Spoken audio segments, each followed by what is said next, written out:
어제 저 뉴스 TV 뭐죠? 스포라이트인가요? 조두순이 이제 다음 주에 퇴소하는데 나이가 67세. 그래요. 근데 이제 교도소에서 팔굽혀펴기를 1시간에 1000개를 한답니다.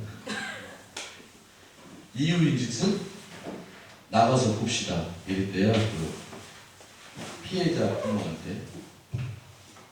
아, 무섭습니다. 67세가 1시간에 팔굽혀펴기를 1000개 한다는 건 살인마를 만드는, 병기를 만드는 것 같습니다. 그 사람이 왜 1000개를 했을까? 생각해보니까 그 편지에 나가서 봅시다 라는 이유가 있었어요. 참 살벌하고 무서운 이야기지만 우리는 찬양의 이유가 있지 않습니까? 우리 죄된 우리를 구원해 주시고 천국의 소망을 품게 해주시고 아멘. 매일같이 실수하고 넘어져도 우리를 아들이라 인정해 주시고 회개하면 용서해 주시고 참 이보다 기쁜 우리의 제목이 어디 있을까 이렇게 생각합니다. 우리 찬양 오직 주의 사랑에 매여 내 영 기뻐 노래합니다. 우리 가사 생각하면서 우리 고백하는 마음으로 함께 찬양합니다.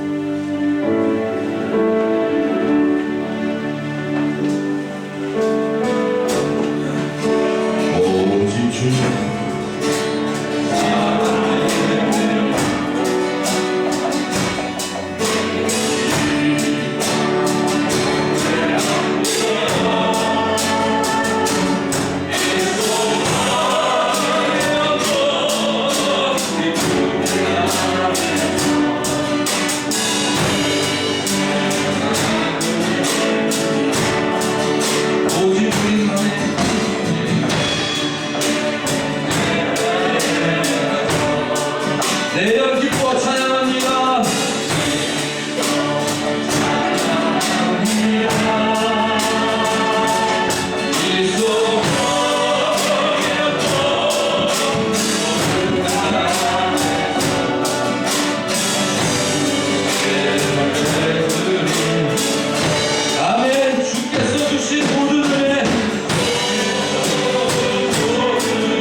처음입니다. 이 아이도 중학생 때부터 배웠지? 조금 작게 치는데. 옛날에 교회 다닐 때 이제 교회 형들이 드럼 칠 때는 다 애들이 찬양을 안 했어요. 홍조처럼 그냥 같이 손발 따라하느라고. 그러면 남자애들이 5명이 찬양하면 여자애들만 찬양하고 남자애들은 드럼만 연습했어요. 그 중에 재능 있는 사람 드럼으로 시켰고. 근데 이제 오늘 참 즐거운 게 홍교백이 손을 움직이는 거 보니까 즐거워 보였어요. 남학생들 다 이제 손 움직이겠지. 이제 홍교백 나중에 치면, 그지?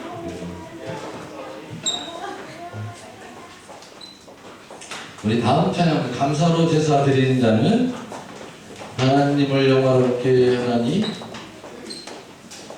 그 행위를 옳게 하는 자에게 하나님의 구원 보이시리라. 우리 복수하면서 찬양합니다.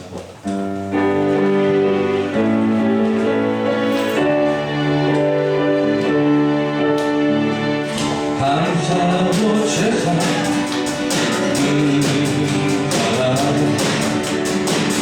하나님을 영화롭게 하나님. 아멘.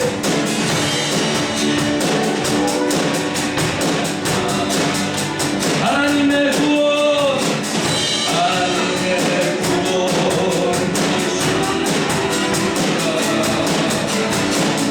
감사드려.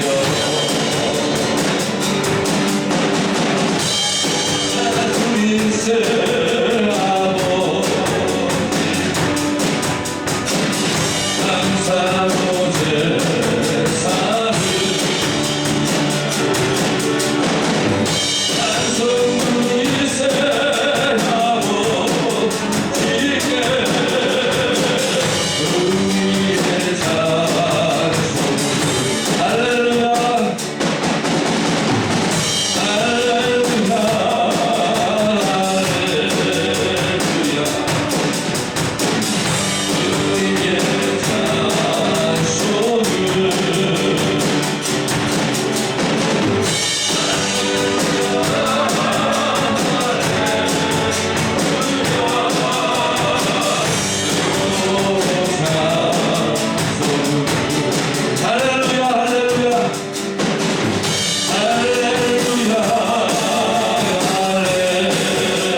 영원토록 감사를 영원토록 찬송을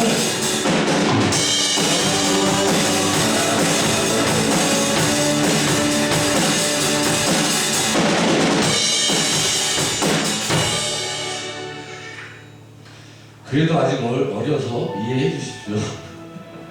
너무 커.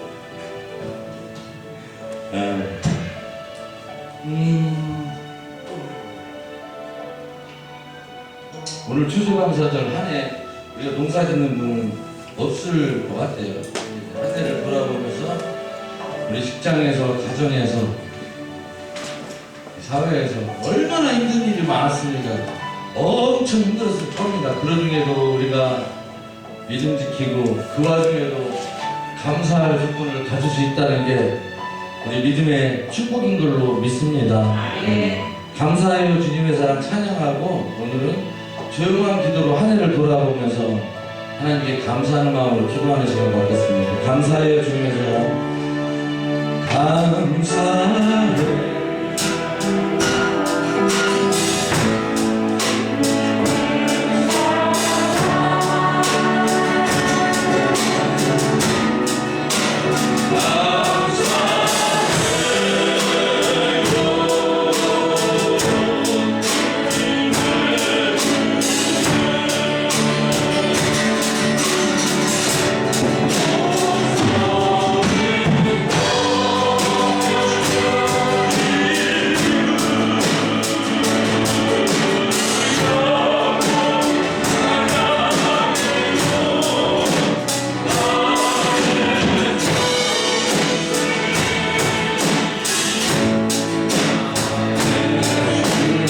자매님만 감사해요 주님의 사랑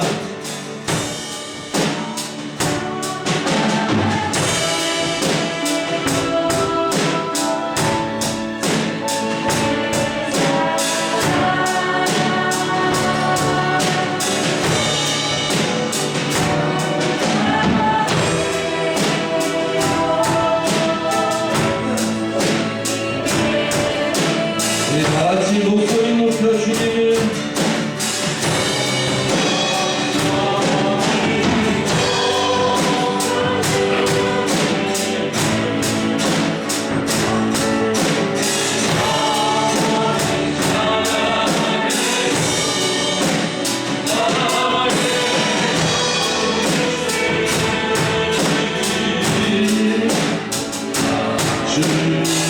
우리 형제님만 감사해요 주님의 사랑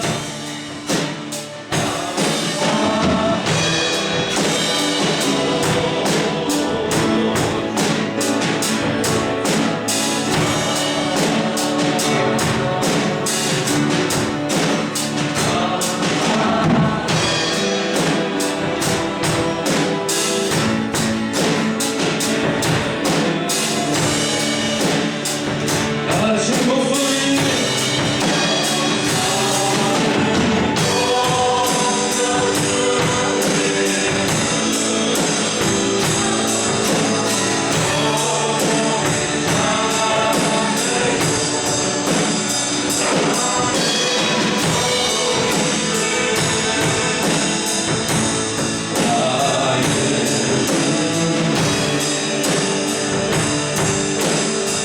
함께 조용한 기도로 하나님께 기도하겠습니다. 한 해를 돌아보면서 힘든 일 있고 아픈 일 있고 걱정스러운 일 있고 어려운 일 있고 그 중에서도 하나님이 섭리하시고 인도하여 주셔서 우리가 하나님께 감사하며 찬양하며 나갈 수 있도록 은혜 주신 것 생각하면서 감사 기도하며 찬양하겠습니다.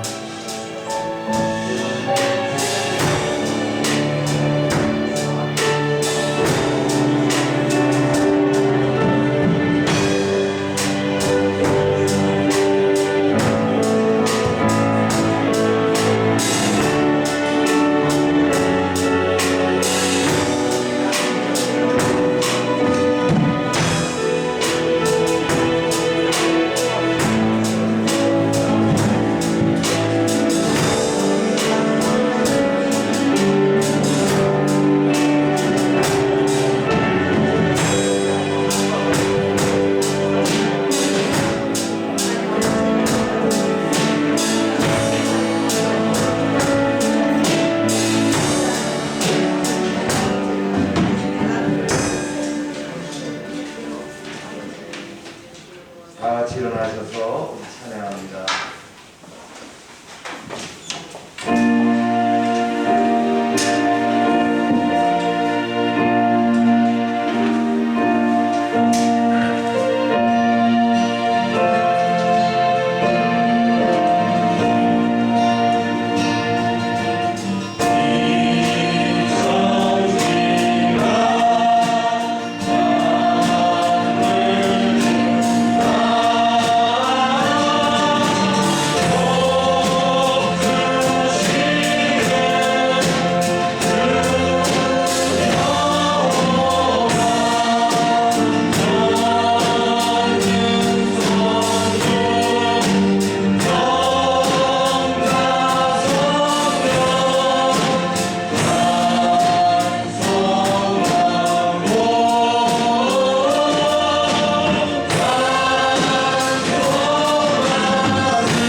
좋은 무화과 나무가 무성하지 못하며 포도나무에 열매가 없으며 감람나무에 소출이 없으며 밭에 먹을 것이 없으며 우리의 양이 없으며 외양간에 소가 없을지라도 나는 여호와로 말미암아 즐거워하며 나의 구원의 하나님으로 말미암아 기뻐하리로다.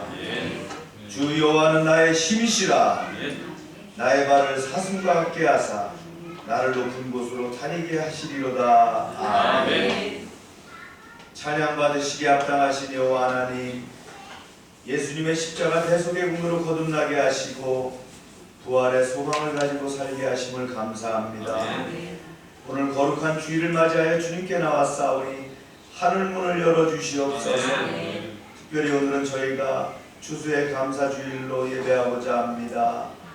풍성한 은혜로 지난 1년간 함께하여 주신 은혜를 감사하며 나아가는 주님의 백성 위에 주님의 능하신 손으로 붙잡아 주시고 저들의 길을 예비하여 주시옵소서.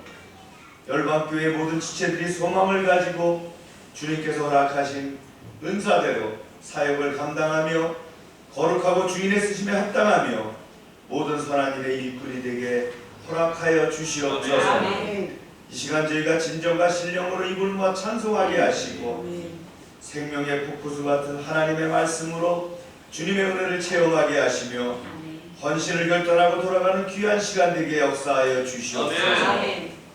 이제 예배의 처음부터 끝까지 주님께서 살펴주시고 홀로 영광 받으시기를 원하오며 예수님의 이름으로 기원하옵나이다. 아멘.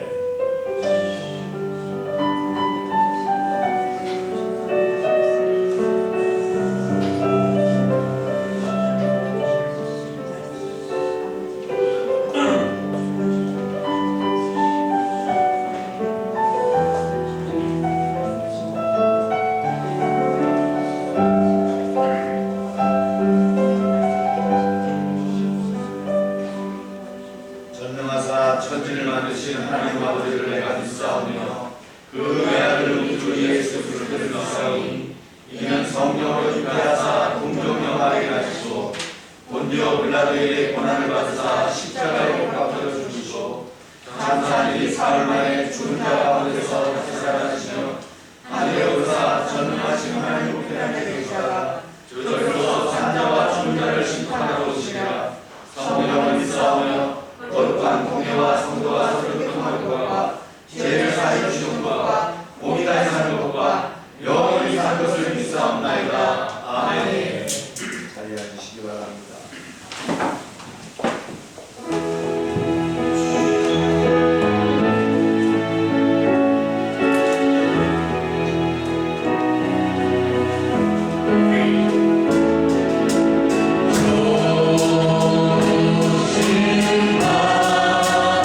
조심하리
우리 함께 기도합니다.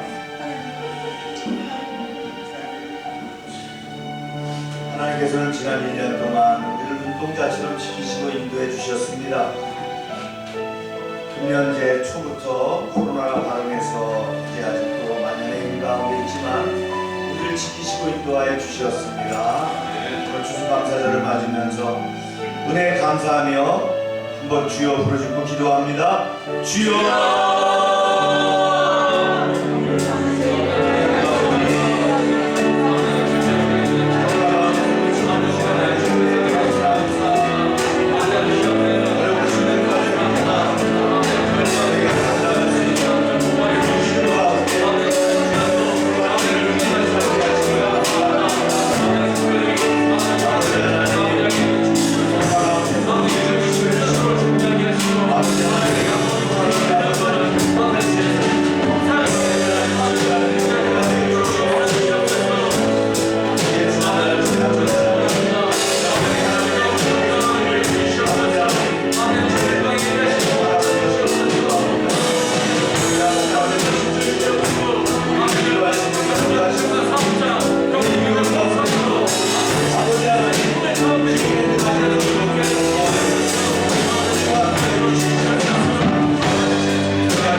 추수감사를 맞이하여 하나님 앞에 나와 예배하며 찬양할 때 우리 예배를 지켜주시옵소서. 우리에게 향한 하나님의 섭리와 인도하심을 생각하며 진정한 감사와 찬양이 울려 퍼지는 은혜로운 예배되도록 하게 하여 주옵소서. 매일매일 감사하며 매일매일 찬양하는 믿음 갖게 하여 주시옵소서. 순간순간 찾아오는 두려움, 또 근심, 걱정, 어려움들이 여호와 하나님으로 인하여 기쁨, 감사, 찬양, 소망이 되도록 우리를 인도하여 주시옵소서. 날마다 주님을 바라보며 감사와 찬양이 넘치는 우리들의 믿음 되게 하여 주옵소서. 하나님, 이런 믿음으로 우리 가정들을 세워가게 하시고 직장을 세워가게 하시고 교회를 세워가게 하시고 이웃을 세워가는, 그리하여서 전도의 열매를 맺을 수 있는 은혜 있는 믿음이 될 수 있도록 인도하여 주옵소서. 코로나19로 인하여 모든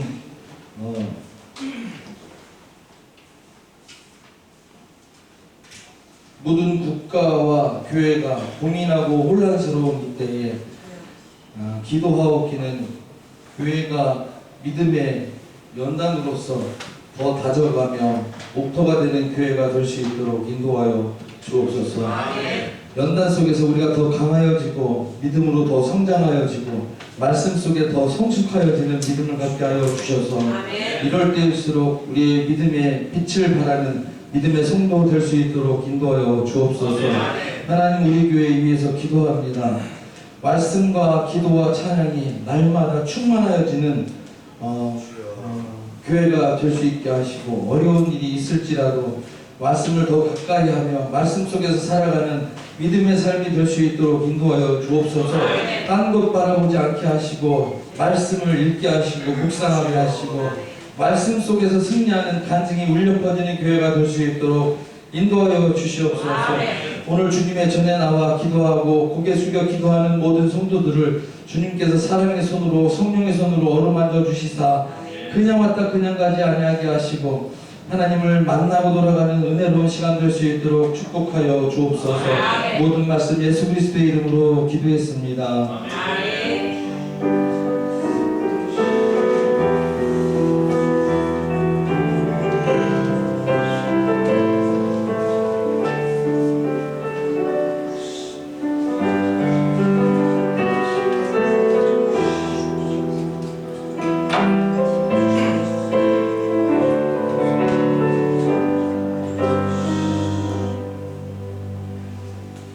광고 시간입니다.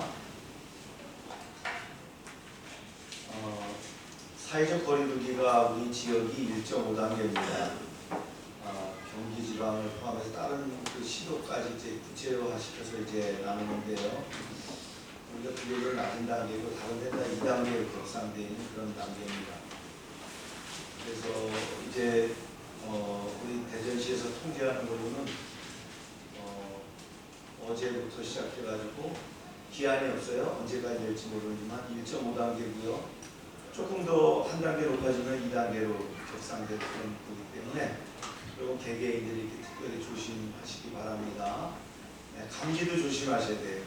다른 방법이 없어요. 마스크 철저히 잘 쓰시고요. 개인위생 관리 잘 해주시기 바랍니다. 오늘은 추수감사주일 예배를 드립니다. 우리가 이제 공동체 후원의 날 기구에서 붙였습니다.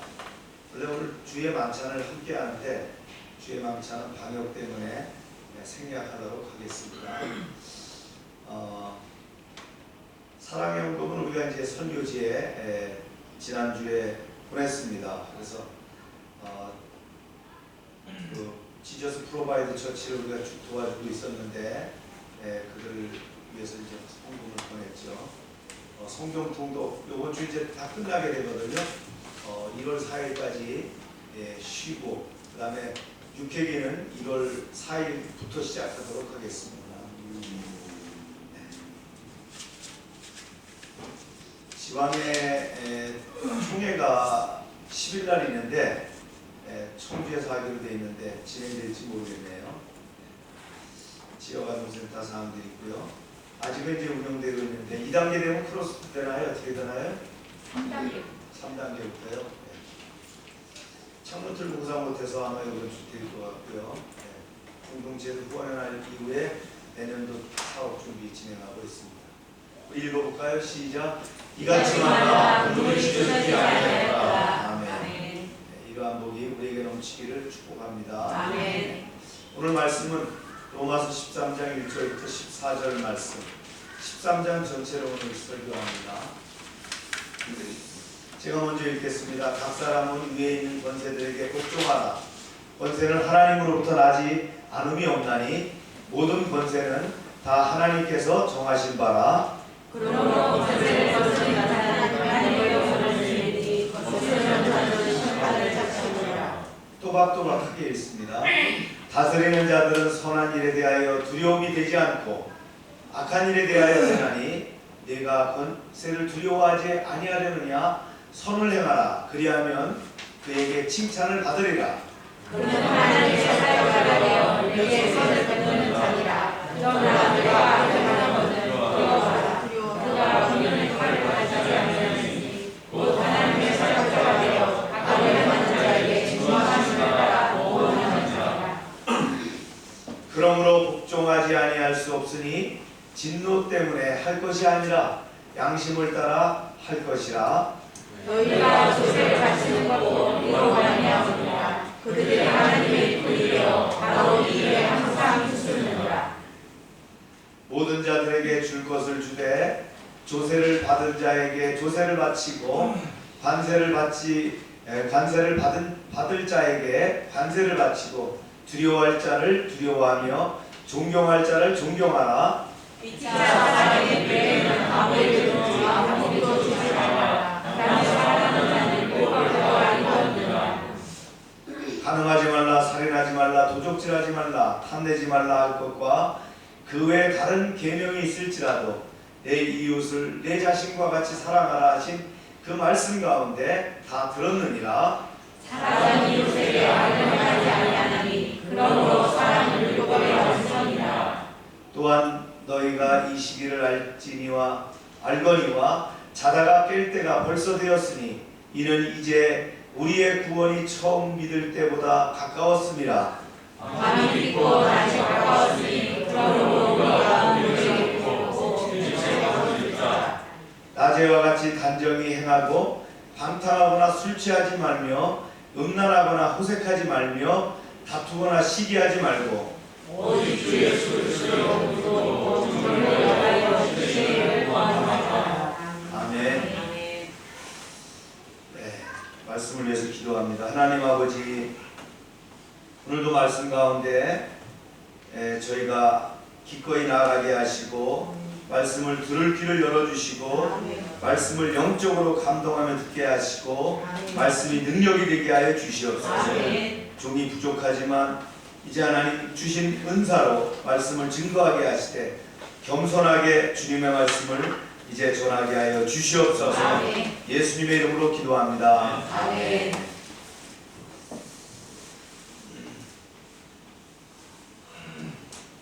오늘 주시지만 이렇게 세 분이 다 붙어서 이렇게 계신데 떨어져 앉으시기 바랍니다. 한 칸 건너오세요. 이렇게 한 칸 건너오세요. 주집사님이 가운데로 오시고.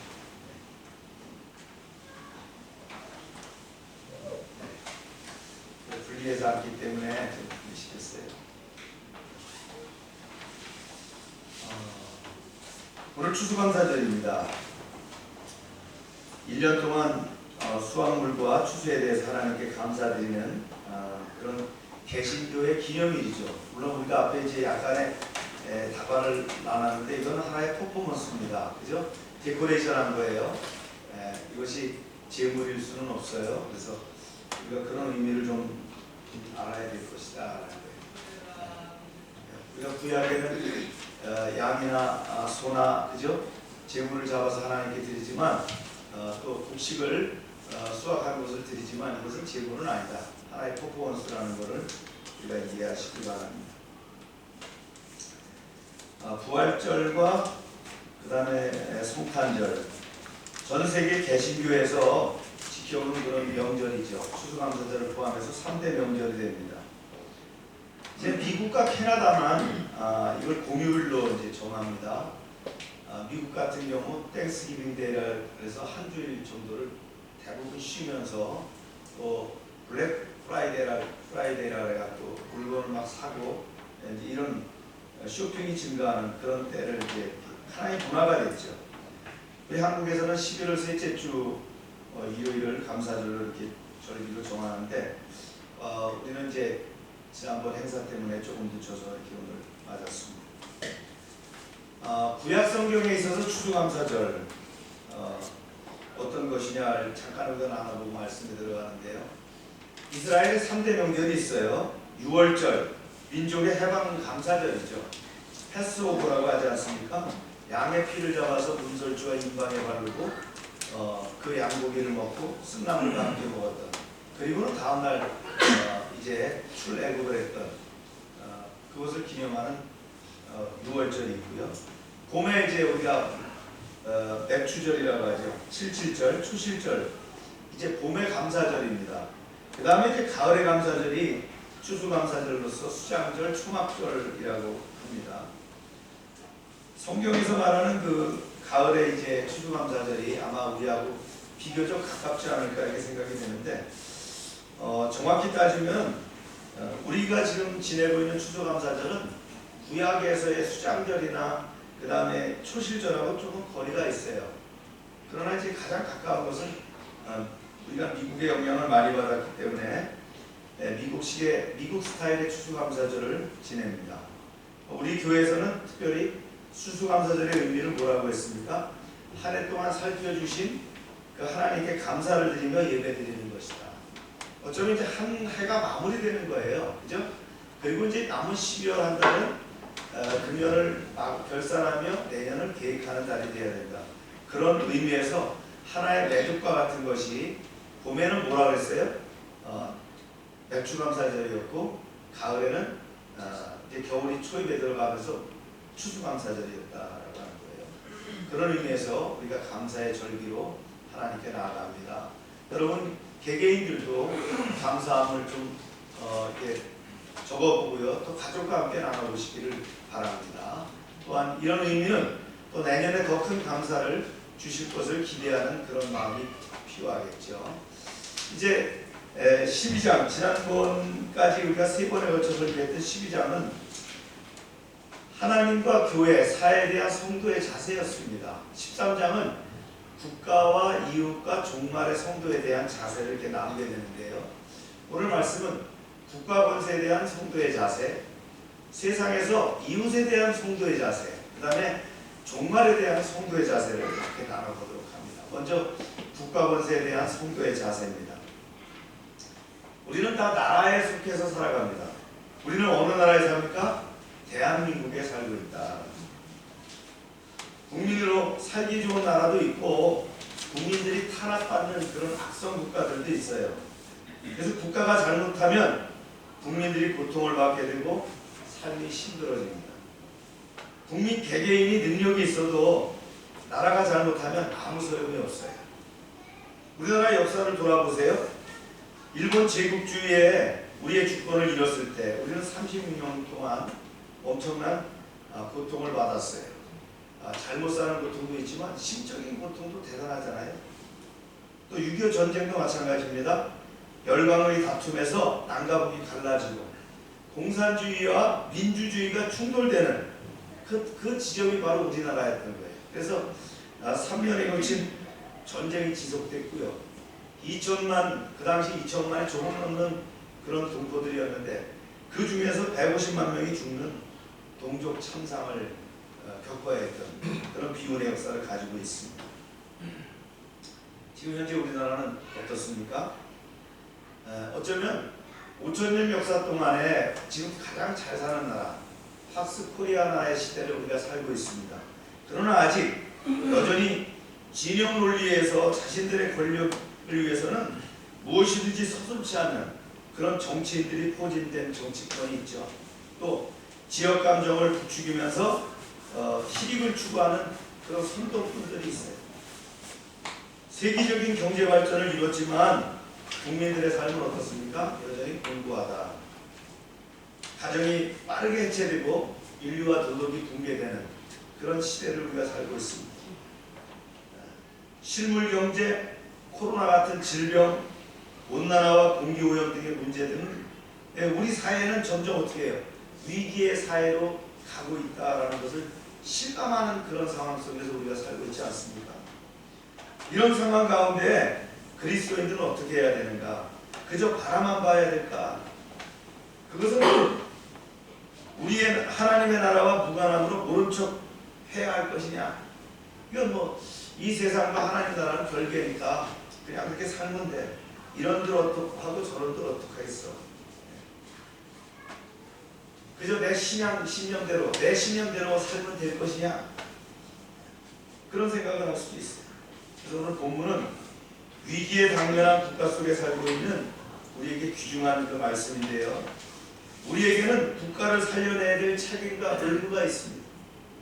과거 역사적으로 위기의 국가를 위해서 나섰던 것처럼 믿음의 선열들이 그렇게 했던 것처럼 우리도 그렇게 해야 될 줄로 믿습니다. 그럼 국가가 어려울 때 우리가 어떻게 해야 될 것이냐? 우리 그리스도인들이 가져야 올바른 국가관이 무엇이냐는 거예요. 오늘 본문을 통해서 한번 보겠습니다. 이제 하나님이 부여하신 권위를 인정하고 존중해야 된다는 건데요. 말씀을 한번 보겠어요.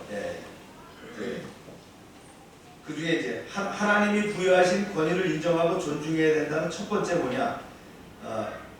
이제 말씀을 통해서 보는데 우리는 왜 권위를 인정해야 되는가라는 거예요. 왜 권위를 인정해야 되는가? 말씀에 나옵니다. 시작. 각 사람을 위해 권세를 인정하라. 권세는 하나님으로부터 나지 않으니 모든 것들은 다 하나님께 다 정하신 바라.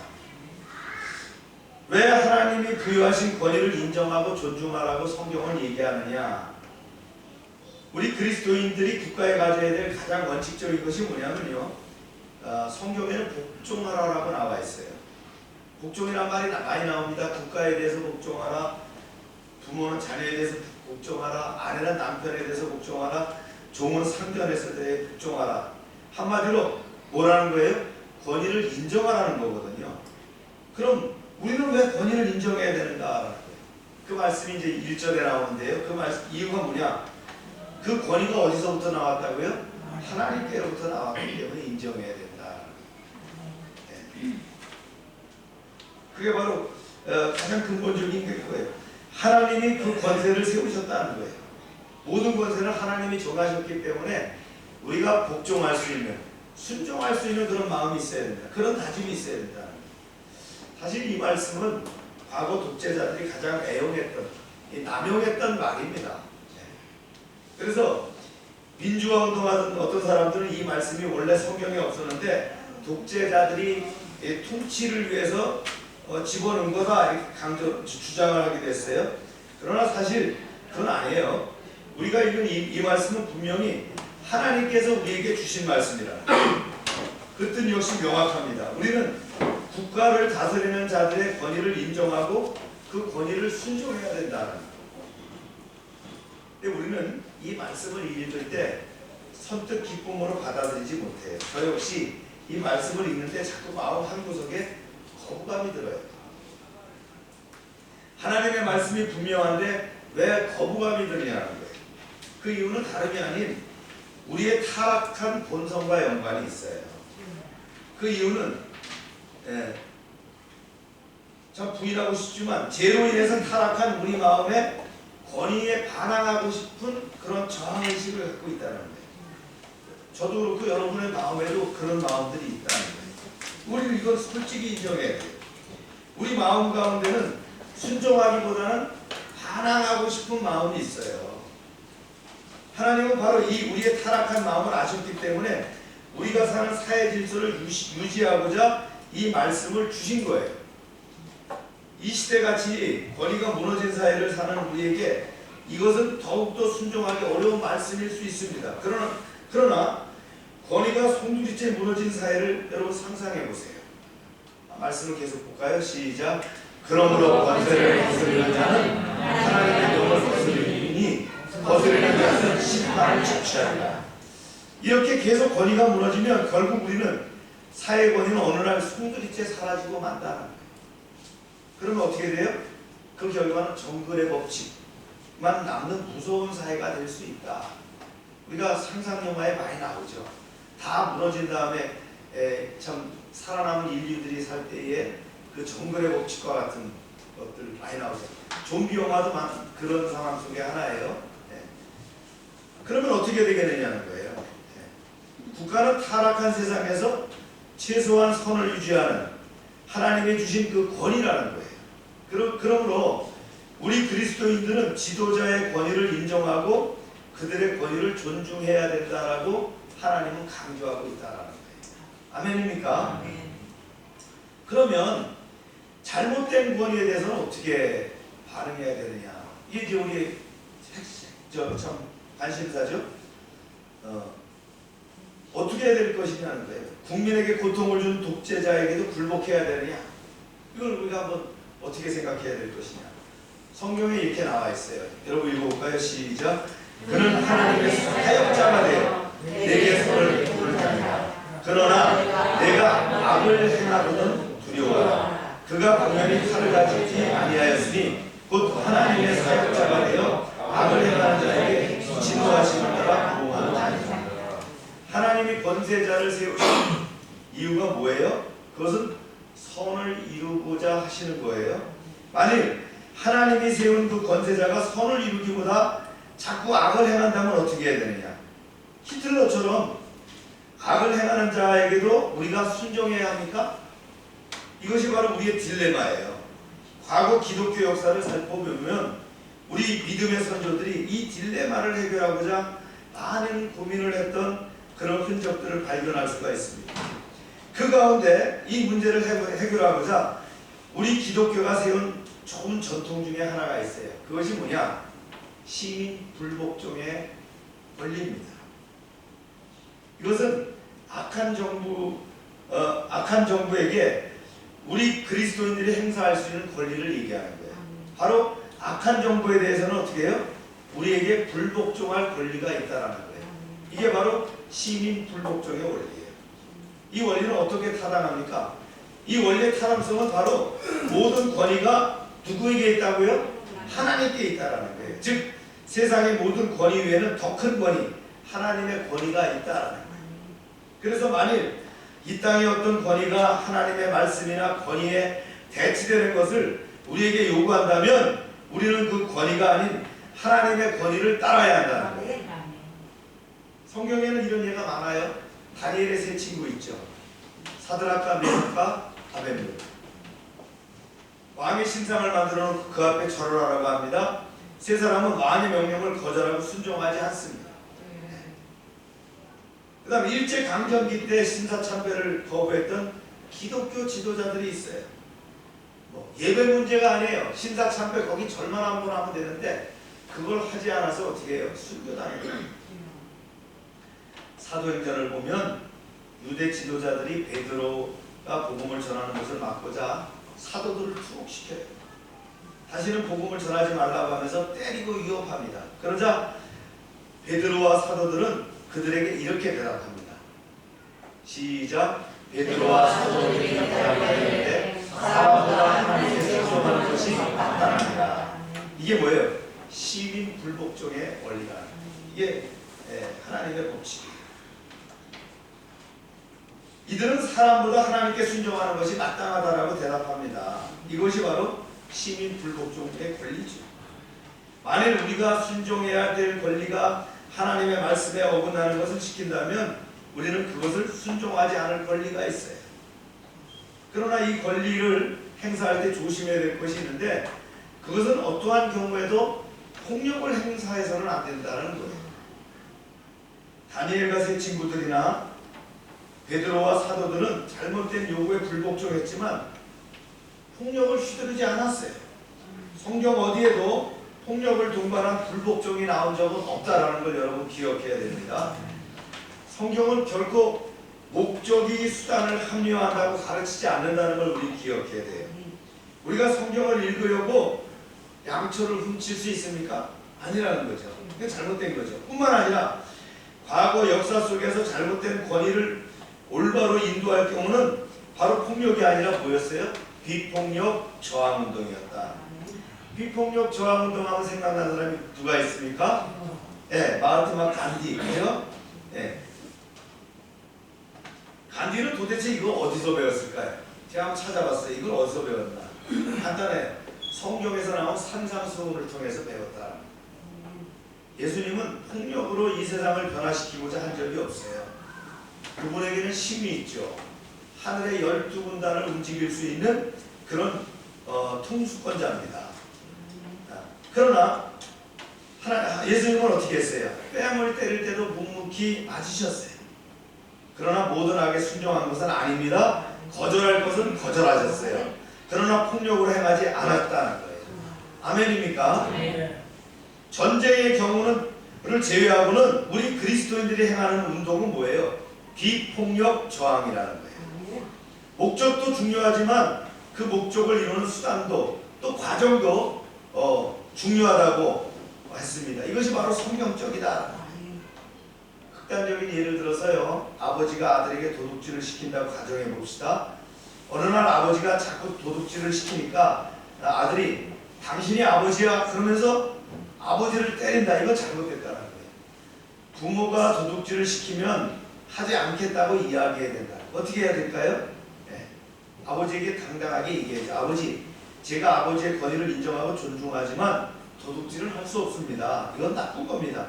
이렇게 겸손하게 말해야 된다. 무릎을 꿇고 아버지 앞에 가서 절대 그 일은 순종할 수 없다고 아버지의 권위를 인정하면서 겸손한 태도로 더 큰 하나님의 권위를 따르겠다라고 이야기해야 된다. 그 아버지를 때리고 심지어 죽이는 것은 뭐예요? 큰 범죄다. 죄악이다. 우리에게 하나님 분명히 말씀합니다. 하나님이 주신 명령의 원칙은 간단합니다. 우리에게 주신 국가를 다스리는 권세자를 어떻게 해요? 존중해야 된다. 이 권세자라는 말이 우리에게 거부감을 준다면 질서 유지자라고 해도 좋아요.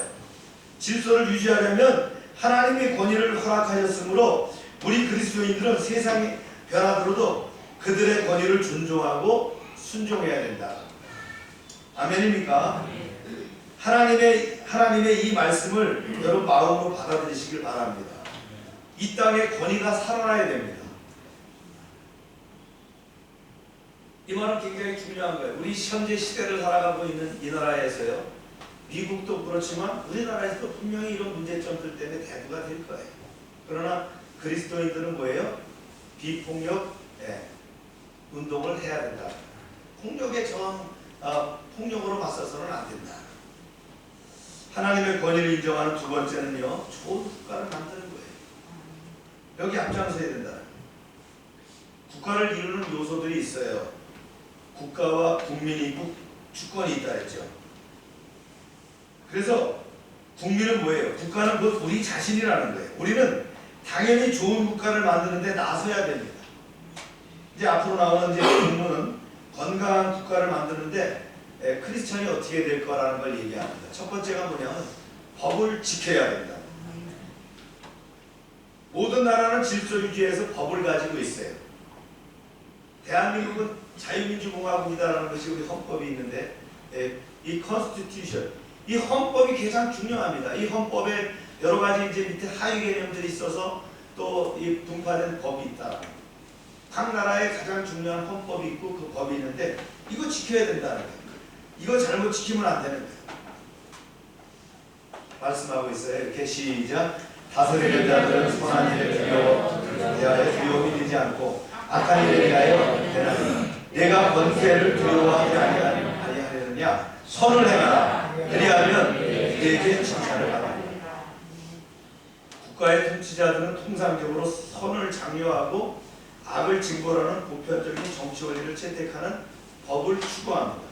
그래서 국가는 선을 행하는 사람보다 악을 행하는 사람들에게는 두려운 존재가 되는 거예요. 선한 사람은 두려움이 없어요. 법을 지키면 두려움이 없다. 실상 바울에게 있어서 이렇게 국가 권위를 우호적으로 평가하는 것은 복음 전파라는 선을 행하였음에도 불구하고 관리들에게 부당한 권한을 받았던 그의 불행한 경험을 비춰봤을 때 이해하기가 힘들어요. 하지만 이 바울이 겪은 그 쓰라린 경험에도 불구하고 국가의 기본적인 정의 추구를 언급하는 것 그 자체가 뭐예요? 바울의 권면이 자신의 경험에서 내려진 것이기도 하지만 이것이 하나님의 원리라는 거예요. 이건 근거를 강조하는 거예요. 그래서 선을 행하라는 말은 뭐예요? 법을 잘 지키라는 거예요.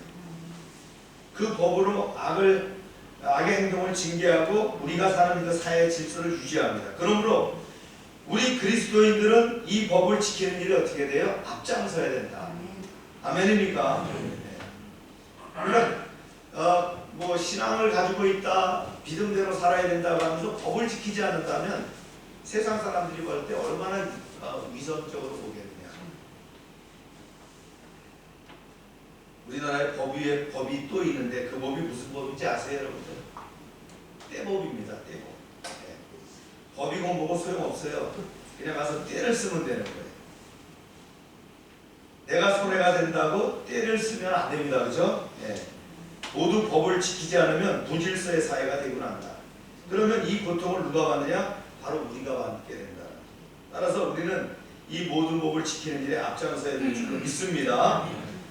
사도 바울은 그 당시 말이죠. 어떤 사회였어요? 로마 황제들에 의해서 모진 박해를 받았지만 이에 무력으로 항쟁하지 않고 어떻게 했어요? 선을 행하면서 마침내 신앙의 자유를 얻게 된 그 배경을 이루는 그 말씀이 바로 오늘의 말씀이었다. 말씀을 계속 볼까요? 시작. 그러므로 걱정하지 아니할 수 없으니 진노되고 할 것이 아니라 양심을 따라 할 것이다. 여기서 양심을 따라 복종하라. 국가 권력이 하나님을 향한 양심에 거스르는 행위를 강요할 때 어떻게 해요? 우리는 어떤 핍박이 오더라도 양심을 따라 불복할 것도 함축하고 있다는 걸 우리 기억해야 됩니다. 그래서 양심이라는 시네오시스라고 하는 말은 뭐냐면요, 하나님을 향한 의무감이에요. 이 콘시어서스라고 하는 양심, 이 양심은 뭐예요? 하나님을 향한 의무감이라는 거예요. 그리스도인들이 권력 앞에서 비굴한 것은 뭐예요? 양심을 접는 것이다. 아멘입니까? 이런 말 많이 합니다. 종교와 정치는 분리가 되어 있다. 그래서 정치가 어떻게 하든 종교는 전혀 이야기할 필요가 없다. 이렇게 받아들이지만 그건 아니에요. 이건 하나님의 법이 아니라는 거예요. 이거는 우리의 콘션서스. 이 시네이시스를 어떻게 해요? 저버리는 것이다. 국가가 만약에 불법을 행한다면 우리는 양심으로 말이죠. 분열이 일어날 수 있어야 된다. 그것이 폭력이 아니지만 우리는 저항할 수 있어야 된다. 이게 기독교의 정신입니다.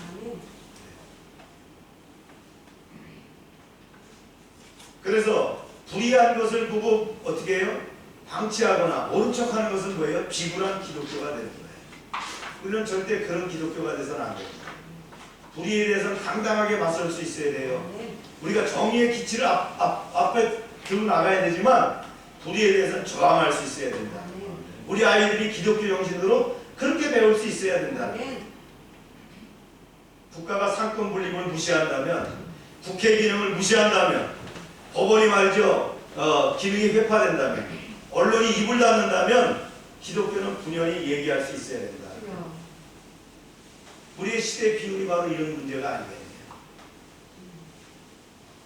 두 번째 이제 세금을 잘 내라고 얘기합니다. 복지국가를 이루려면 세금 잘 내야 되겠죠.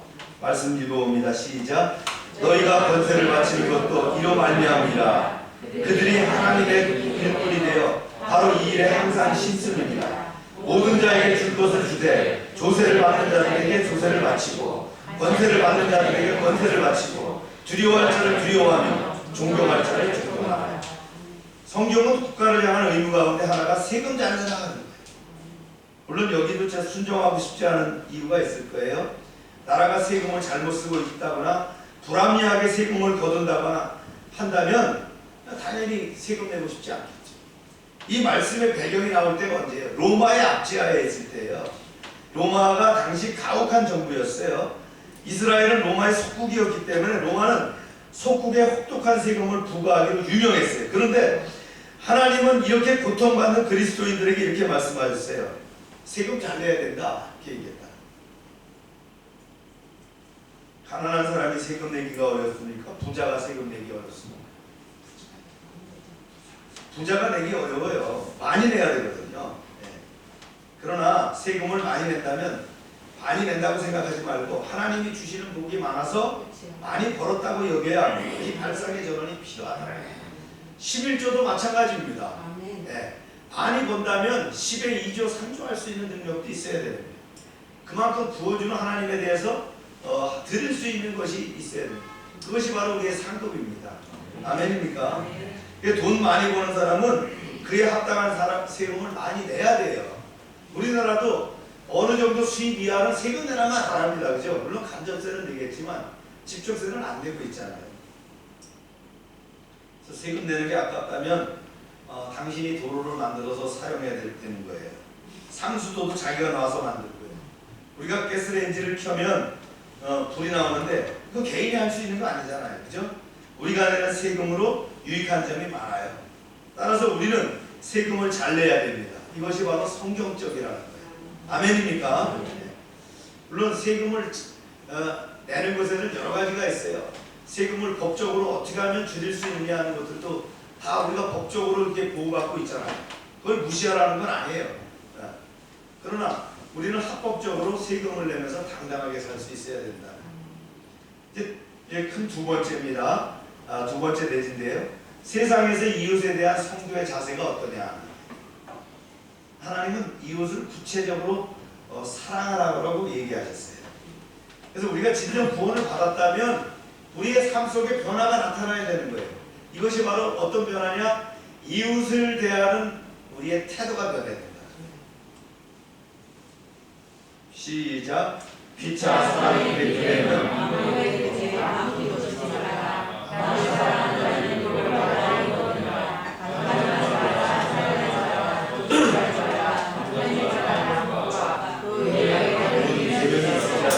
내 이웃을 내 자신과 같이 사랑하신 그 말씀 가운데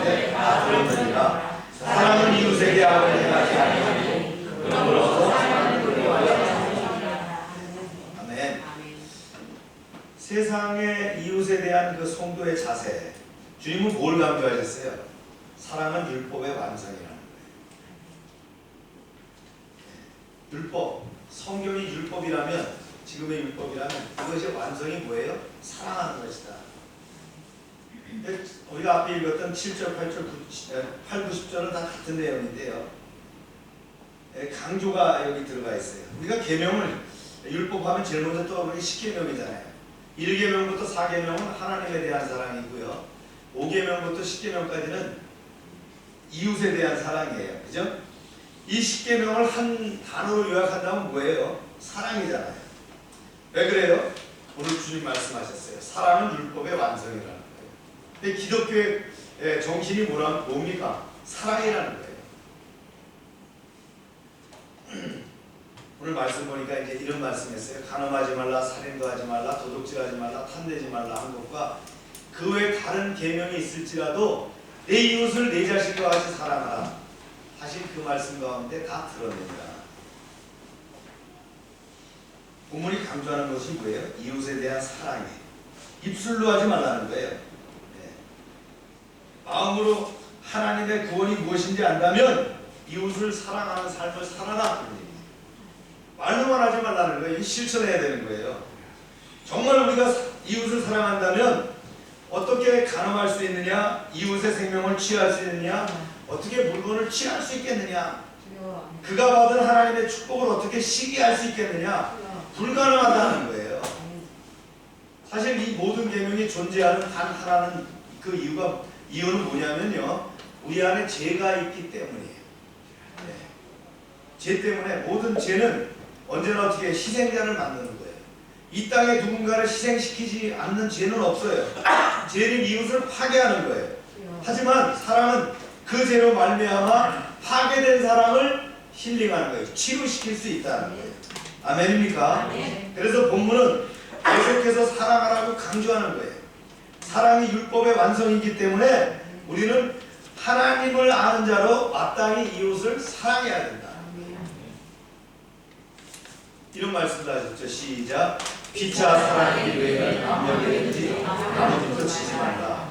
남을 사랑하는 자는 율법을 다 이루었느니라. 그래서 어떤 목회자는 이 말씀을 이제 교회에 적용해 갖고요. 그리스도인들은 아무 빚을 져서는 안 된다. 그래서 대출도 하지 마라. 신용카드도 쓰지 마라. 이렇게 하는데 그건 다른 얘기입니다. 그죠? 우리가 신용사에 살기 때문에 그런 건 다른 얘기지만, 그러나 지난번에도 제가 강조했지만 돈의 속성이 있다 그랬죠? 신용카드를 쓰게 되면 자동적으로 저축이 된다는 거예요. 네, 김승호인가요? 그 부자도 그 수천억을 가진 부자도 신용카드 안 쓴다는 거예요. 체크카드까지는 쓰는데 신용카드 안 쓴대요. 다 현금을 갖고 쓴다. 우리 성도님들도 가능하면 그렇게 쓰시기 바랍니다. 저도 이제 신용카드 긁었지만 하여튼 당장 캐시가 없으니까 또 써야 되는 그런 사이도 있겠지만, 하여튼 신용카드를 쓰는 것은 비성경적인 것은 아니다. 그런 얘기를 다시 한번 강조합니다. 그 다음에 이웃에 대한 성도의 그 삶의 자세는 뭐냐? 두 번째는 사랑에 빚진 자 삶을 살아가는 거죠. 우리는 빚지지 않은 사람이 없어요. 특별히 이 세상에 살면서 다 남의 침대로 업고 살게 되는 거예요. 자녀가 태어나면서부터 누구에게 빚을 져요? 부모한테 빚을 지는 거예요. 부모의 사랑, 부모의 그 아주 참 무제한의 사랑을 받고 커나가잖아요. 친구의 사랑, 선생님에 대한 사랑, 이웃에 대한 그 사랑을 받으면서 빚을 지고 삽니다. 여러분 죽으면 혼자 죽는 것 같아요? 죽어도 장례식 할 때까지 빚을 짓고 가는 거예요.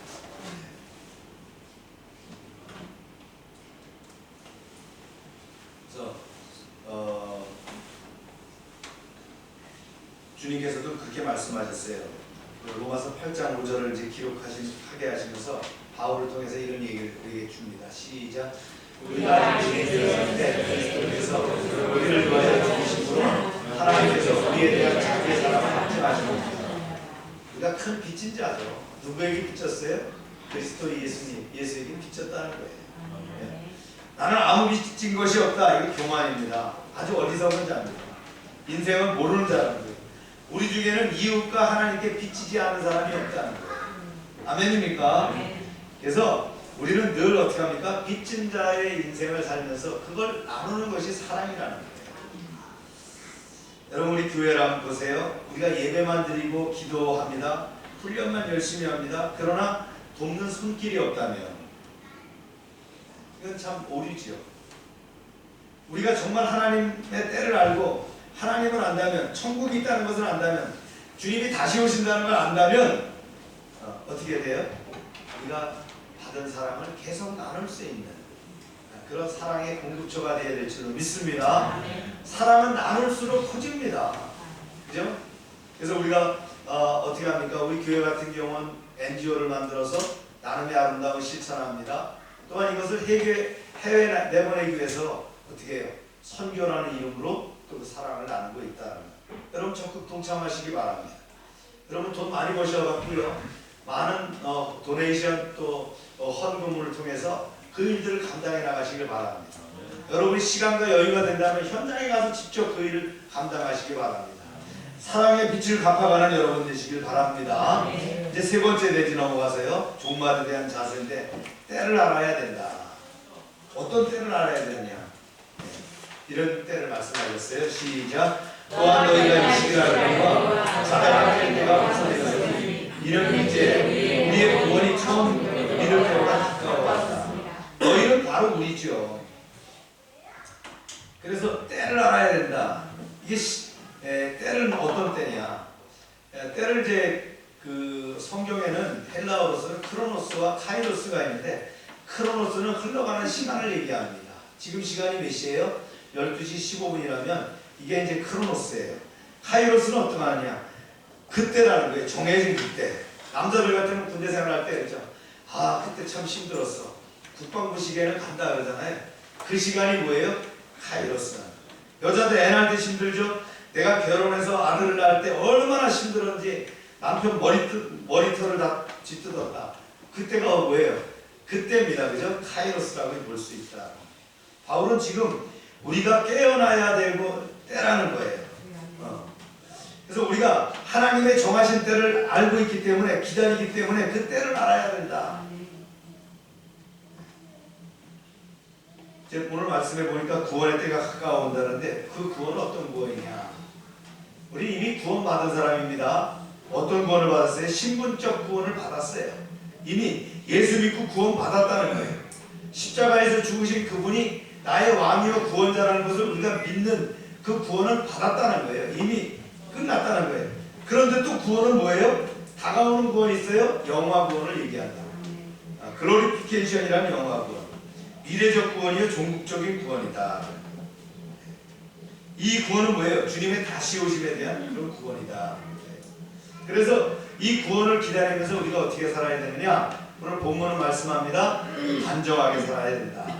계속 읽어봅니다. 시작. 밤이 깊고 낮이 가까웠으니 그러므로 누가 어디로 빛의 갑옷을 입자. 낮에와 같이 단정하게 행하고 방탕하거나 술 취하지 말며 문단하거나 호색하지 말며 다투거나 시기하지 말고 오직 주 예수 그리스도로 옷 입고 정욕을 위해 육신의 일을 도모하지 말라. 그 말씀을 좀 계속할게요. 빛의 갑옷을 입자, 단정히 행하자, 그리스도의 옷을 입자. 다 같은 말인데 이건 단정한 삶을 얘기합니다.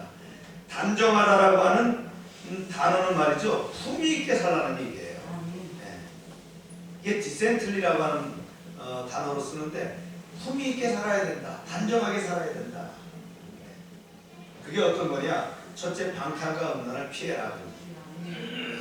말씀 볼까요? 시작.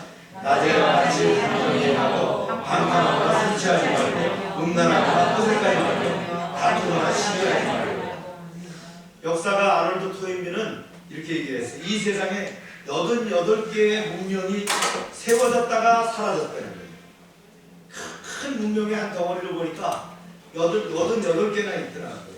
그런데 여기에 특징은 뭐냐면 언제 사라지냐면 방탕과 음란의 때에 사라진다는 거예요. 소돔과 고모라를 기억하시면 됩니다. 네. 문명이 화려하고 번창했는데 방탕과 음란하면 어떻게 사라지더라는 거예요. 제가 그런 말을 여러분하고 나눈 적이 있죠. 하나님의 시대를 살고 있는 우리는 악이 관영해지면 어떻게 해요? 하나님께서는 어떻게 해요? 그것을 이제 다 리무브할 수 있는, 싹 없앨 수 있도록 하나님께서 제도권을 통제하신다는 거예요. 이런 가운 것이 뭐예요? 방탕과 음란의 때가 되면 이것이 이제 그런 문명들은 지구상에서 소멸시키는 그런 역사를 이루신다는 거예요. 그런 걸 보면 우리가 사는 사회가 걱정이죠. 왜냐하면 우리가 사는 이 사회에 이미 방탕과 음란의 모습이 만연해 있다는 거죠. 또 사회의 지도자, 이 나라를 이끌어가는 그런 국가 지도자의 삶이 더 정결해야 됩니다. 네. 그렇지 않으면 어떻게 됐어요? 하나님께서 손을 대시겠다. 그래서 경제적인 여유가 생기면 사람들은 어떻게 해요? 또 엉뚱한 길로 가게 되는 거예요. 남자끼리 여자끼리 모여서 해외 나가면 또 음란한 일을 벌입니다. 네. 청소년들이 온갖 음란물에 노출되어 있어요. 이 어둠의 일들이 어떻게 합니까? 우리의 영혼을 파괴하고 있다는 거예요. 이것이 사회의 문제를 얼마나 악하게 하고 있는지 모른다는 거예요. 우리가 깨어서 기도하며 자문해 봐야 될 시기가 왔다는 거예요. 정확한 때에 우리는 기도하고 주님을 바라보고 있어야 될 것이다. 그런데 예수를 믿으면서도 이 어둠의 시대에 휩쓸려가는 사람들이 얼마나 많은지 모른다. 이러면 안 되는데, 정신 차려야 되는데 하면서 여전히 육신의 일을 하고 있는 사람들이 있다. 만일 스스로 이렇게 살면 안 되는 것을 알고 예배 시간에 이 말씀을 들었다면, 가슴에 찔리는 것이 있다면 돌아서야 될 줄로 믿습니다.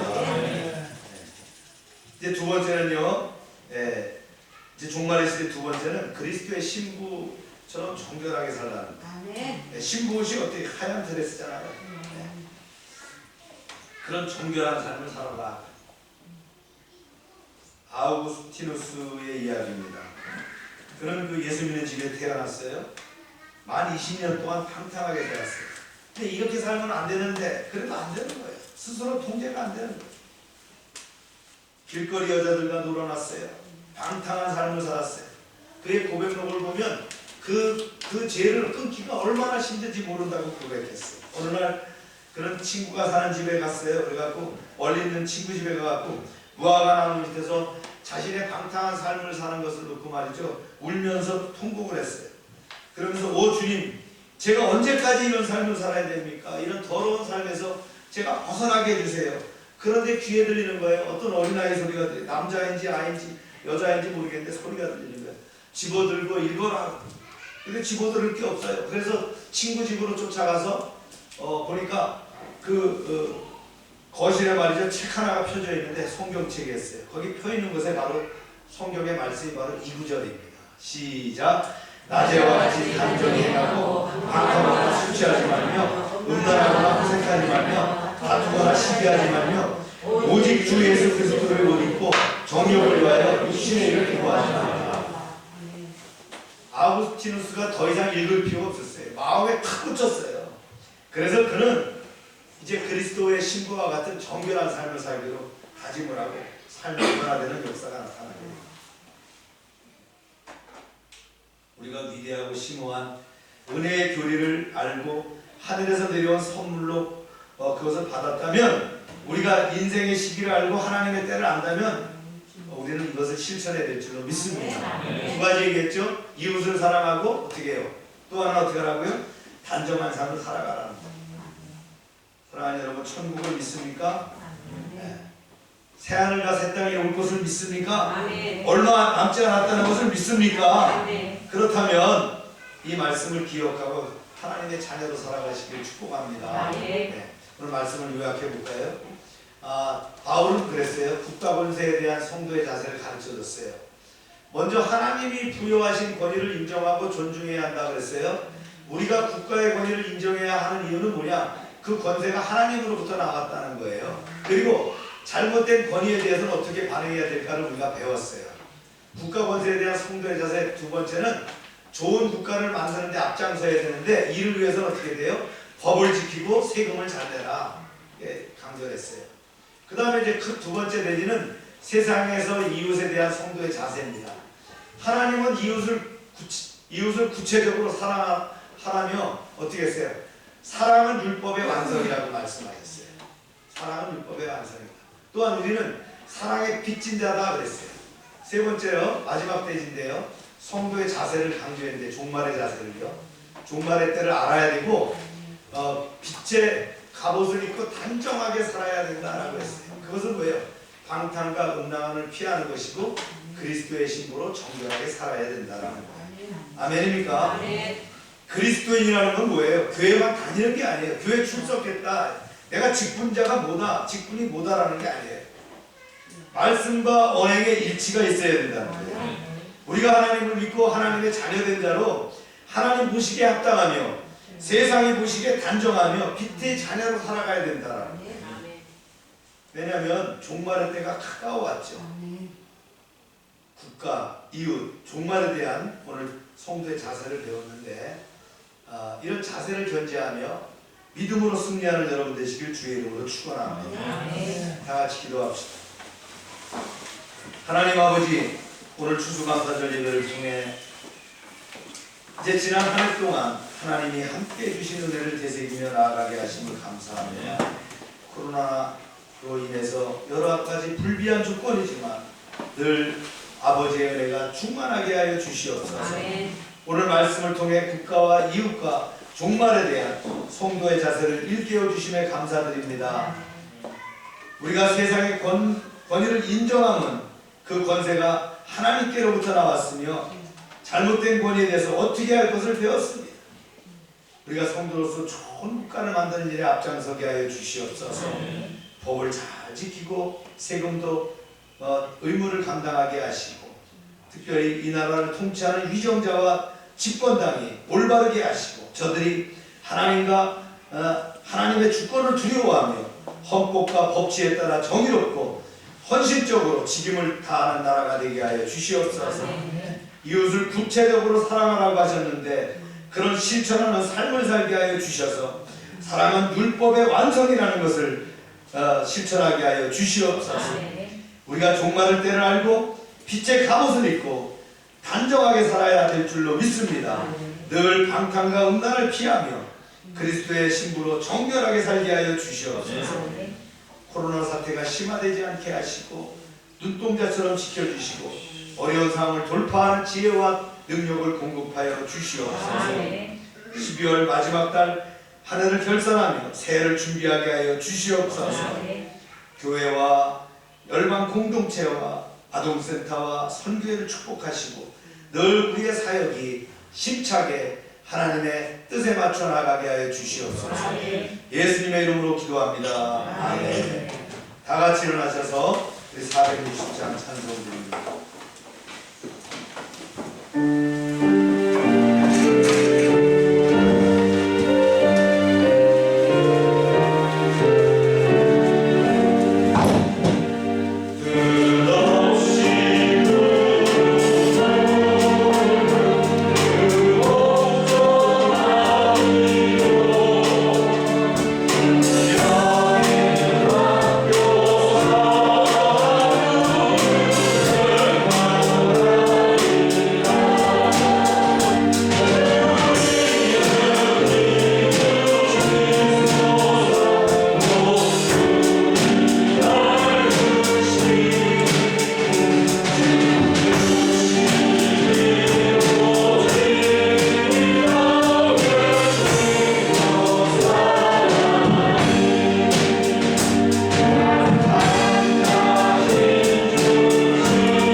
학생은 반저 고등학교 2학년 학생인데 오늘 아버지 같이 오셨는데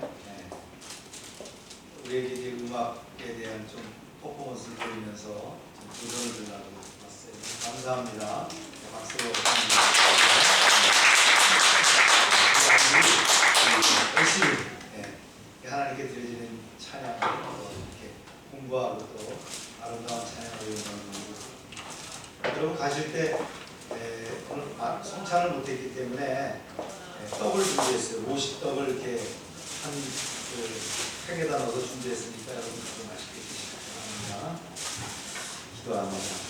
하나님 주신 물질을 구별해서 하나님께 드립니다. 저희가 늘 하나님께 드릴 때에 나의 소중한 것을 드릴 수 있는 믿음 가지게 하시고 더 풍성함이 차고넘치게 채워 주시옵소서. 말씀대로 10의 1조를 드립니다. 또 구별해서 여러 가지 헌금을 드립니다. 30배, 60배, 100배로 응답하여 주시옵소서. 저들의 가정과 사업장이 차고 넘쳐서 복을 쌓을 곳이 없도록 채워 주시옵소서. 이 물질이 쓰여지는 곳마다 놀라운 하나님의 영광이 드러나게 하여 주시옵소서. 이제는 우리의 죄를 위하여 피 흘리신 예수 그리스도의 은혜와 우리를 창조하시고 섭리하시고 주장하시는 하나님 아버지의 크신 사랑과 성령의 교통하심이 지금부터 영원토록 함께 하시기를 축원하옵나이다. 아멘.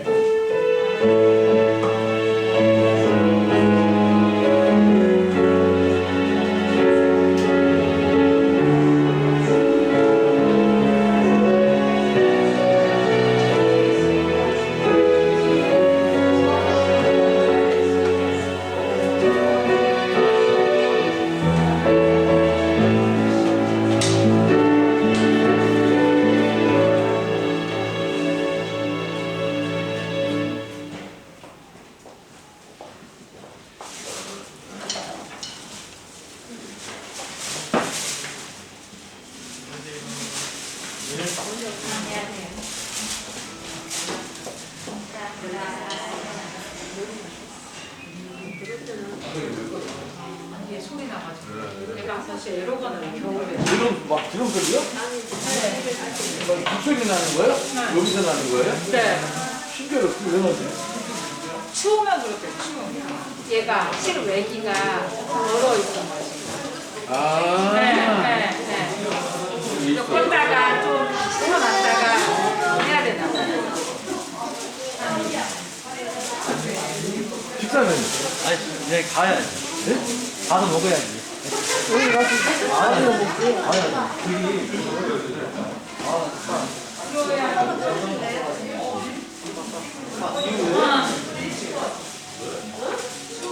어디 가셔요?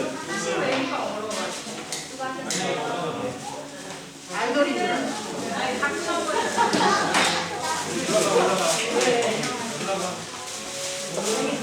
수고 많으셨어요. 아빠랑 너무 멋졌어요.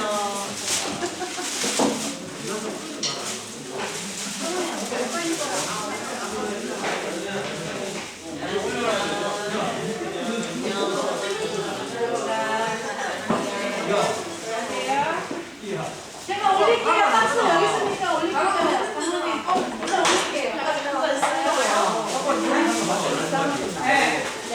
감독님 올릴게요. 안녕하세요. 안녕하세요. 답답해졌어. 편리겠어. 그러게 해야지.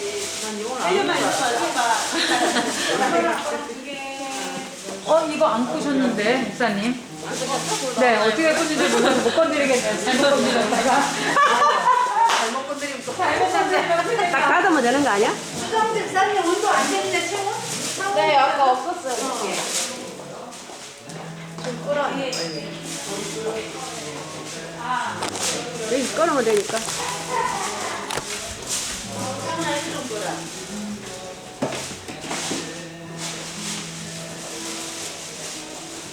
원장님, 사진만 2개 저기 25번이니까 거기서 감사합니다.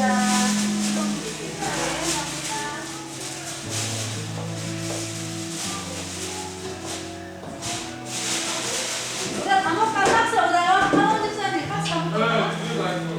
갖다 줄려? 이거 갖고 오는 거 돼요? 오실 때?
가보겠습니다.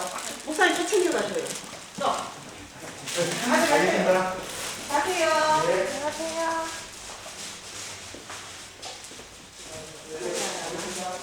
어디로 갈 거고 너는? 저요? 가을이 가을 보러 갈 거가. 네. 팔이 없어요? 있어.